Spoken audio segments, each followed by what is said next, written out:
Hindi nagpapaapekto sina Pauline Luna at Vic Soto sa mga isyung lumalabas tungkol sa kanila. Dahil going strong ang kanilang relasyon, nalalapit na nga rin ba ang kanilang kasal? Ang Star Bites sa ni Lar Santiago.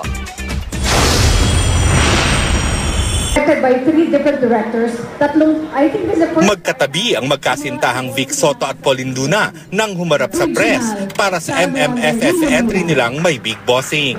Naroon din ang iba pang cast tulad ni Marian Rivera, Raisa May Dizon, Nikki Hill at ang mag-amang Nino at Alonso Mulak. Natutuwa raw sina Bossing at Pauline na magkatrabaho sila sa pelikula ngayong Pasko.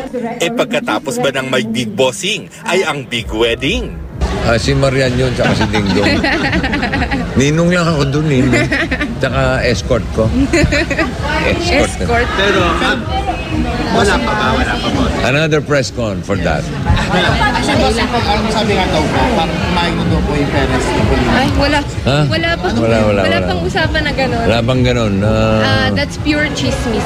Itinanggi rin ni Vic ang balitang ibinili niya ng bahay si Pauline. May sarili naman siyang bahay na sila nagpatayo. Sila ng kanyang mga magulang. Sila nagpatayo nun. Wala naman akong kinalaman doon. Tinatawanan na lang ni Pauline ang marami raw issue na naglalabasan tungkol sa kanila. Lahat naman ini-issue eh. I don't think there's any move ko na hindi ini-issue eh. So, I guess you just have to get used to it. Ginagawa lang namin, pinagkwekwentuhan na lang namin, pinagtawanan.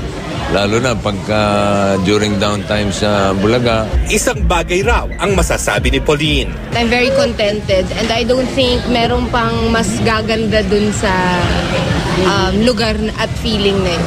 Saya-saya. Lar Santiago, GMA News.